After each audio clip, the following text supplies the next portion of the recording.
আমি মহান আল্লাহর কাছে সাহায্য চাইব যাতে এই ট্রাইব্যুনালের আমার উপর অর্পিত সমস্ত দায়িত্ব আমি অত্যন্ত সততা এবং দক্ষতার সাথে যাতে আমি পরিচালনা করতে পারি। আমি এই ট্রাইব্যুনালের দায়িত্বভার গ্রহণ করার পরে আমার কাছে মনে হয়েছে যে এইটি অত্যন্ত গুরুত্বপূর্ণ একটি দায়িত্ব, যেখানে আমাদের জুলাই বিপ্লবের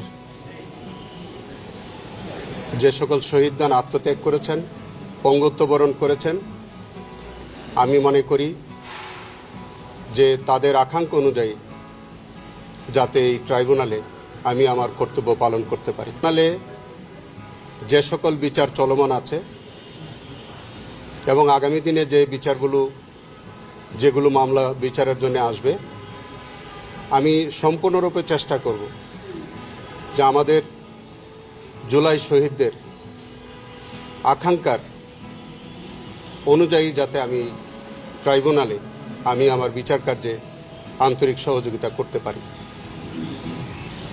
আমি আমার প্রিডিসেসর যে চিফ প্রসিকিউটর জনাব তাজুল ইসলামের প্রতি, আমার বন্ধু, তার প্রতি আমি গভীর কৃতজ্ঞতা প্রকাশ করছি।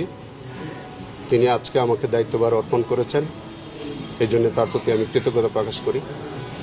আজকে আমি মনে করি যে এই ট্রাইব্যুনাল, এই বিচার ব্যবস্থা সম্পর্কে আর বেশি কিছু আমরা না বলি, যেহেতু আজকে আমি প্রথম আসলাম, আমি দায়িত্ব পেলাম, আমি এই ট্রাইব্যুনালের সমস্ত কার্যক্রম আমি দেখব।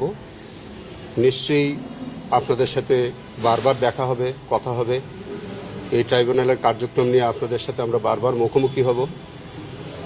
আমি একটা কথা শুধু বলতে চাই,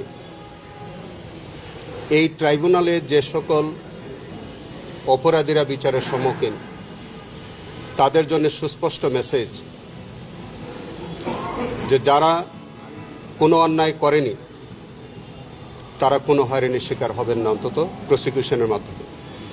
কিন্তু যারা প্রকৃত অপরাধী, তাদের প্রতি প্রসিকিউশনের পক্ষ থেকে একটা ক্লিয়ার মেসেজ আমি দিতে চাই যে যারা অপরাধী তাদের প্রাপ্য সাজা তারা পেতে হবে।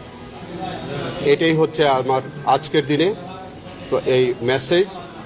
এবং এই বিষয়ে আমার পূর্বতন প্রসিকিউশন টিম যেভাবে কাজ করেছে, আমি একইভাবে কাজ করব।